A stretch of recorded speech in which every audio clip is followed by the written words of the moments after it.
Hello दोस्तों, Jack sparrow के चाहने वालों कैरेबियन सीरीज की फिल्में बार बार देखना पसंद करते हैं। आज हम इस 5वीं फिल्म स्लेजर्स रिवेंज का एक्सप्लेनर करेंगे। कुछ देशों में film dead man tell no tales के नाम से भी रिलीज हुई। 2017 में आई इस फिल्म की IMDb रेटिंग 6.5 है। फिल्म की शुरुआत एक नक्शे से होती है। 13 साल का बच्चा हेनरी टर्नर एक नक्शे के साथ समंदर के बीचों बीच कश्ती से कूद जाता है। वो गिरता है सीधे फ्लाइंग डचमैन जहाज में। कैप्टन विल टर्नर उसके सामने है।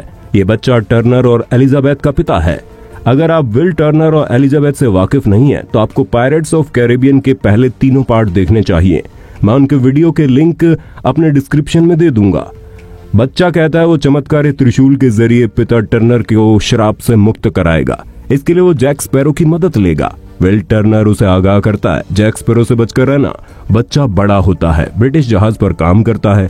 वहां एक समुद्री लुटेरे का जहाज आक्रमण करता है। ये सब मुर्दे हैं, श्रापित हैं। मिनटों में स्लेजर सबको मार डालता है। वो सिर्फ एक को जिंदा छोड़ता है जो किस्सा सुना सके। वो एक हेनरी टर्नर है। उसके पास जैक स्पैरो का पोस्टर देख वो कहता है, तुम्हें इस शर्त पर छोड़ रहा हूं कि जैक स्पैरो को मेरा संदेश देना। स्लेजर उससे बदला लेने के लिए उसे ढूंढ रहा है। वो जैक स्पैरो का कंपास किसी भी तरह लाने की बात कहता है। अब शहर का सीन दिखाते हैं। करीना नाम के जादूगरनी को जेल में डाल रखा है।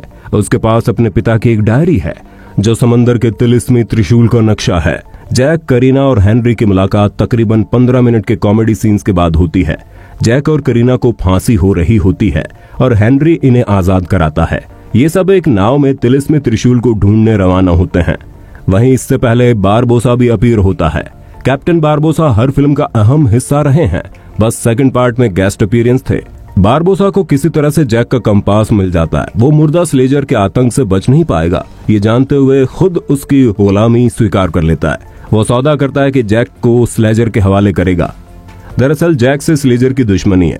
कई साल पहले जब जैक नौजवान था, उसने अपनी चालबाजी से रॉयल नेवी के सदस्य स्लेजर को मौत की घाटी में मरने के लिए छोड़ दिया था। इससे स्लेजर और उसका पूरा शिप श्रापित हो गया था। उसे श्राप था कि जमीन पर पैर रखते ही भस्म हो जाएंगे। स्लेजर कैसे भी करके जैक से बदला लेना चाहता था। स्लेजर को अपने पीछे आता देख जैक, हेनरी और करीना एक नाव में बैठकर टापू पर भागते हैं। स्लेजर जमीन पर आ नहीं सकता, लेकिन बारबोसा इन्हें घेर लेता है और जैक के पास बोतल में बंद ब्लैक पर्ल जहाज को आजाद कराता है। अब बोतल में ब्लैक पर्ल कैसे आया, इसके लिए आपको पायरेट्स ऑफ कैरेबियन पार्ट 3 देखनी होगी। लिंक डिस्क्रिप्शन में देख लो। ब्लैक पर्ल समुद्र में तैरता है। बारबोसा जैक, हेनरी और करीना को बंधक बना लेता है। करीना के पास नक्शे वाली डायरी देख बारबोसा चौंकता है। करीना बताती है उसके पिता स्मिथ की आखिरी निशानी है। इतने में जैक स्पैरो समझ जाता है कि करीना बारबोसा की बेटी है, क्योंकि वो ही लुटेरा बनने से पहले स्मिथ था। करीना और हेनरी त्रिशूल तक पहुंचने का नक्शा बता रहे हैं। तभी स्लेजर का जहाज इन पर आक्रमण कर देता है। हेनरी जैक को आजाद कर देता है। यहाँ स्लेजर और जैक की गजब की VFX वाली फाइट दिखाई गई है।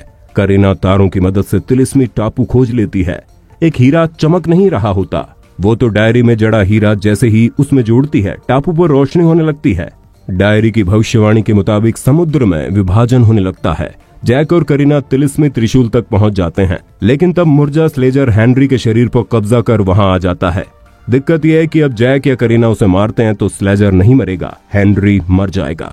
फाइट होती है। त्रिशूल पाने के बाद स्लेजर हेनरी का शरीर छोड़ देता है। वो जैक से बदला लेने के लिए उसे मार ही रहा होता है कि डायरी की भविष्यवाणी के मुताबिक करीना और हेनरी त्रिशूल के 2 टुकड़े कर देते हैं।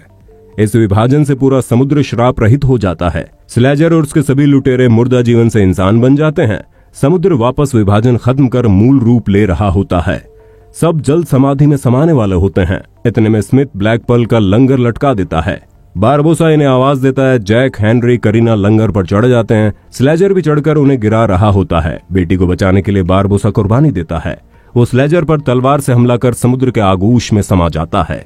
करीना कहती है चंद सेकंड के लिए पिता मिले, वो ही खुशी के पल थे। अंतिम सीन में हेनरी और करीना का मिलन दिखाते हैं।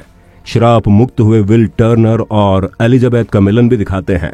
जैक स्पैरो अब ब्लैक पर्ल का कैप्टन है। वो फिर समंदर में निकल पड़ा है। इसी के साथ फिल्म खत्म होती है।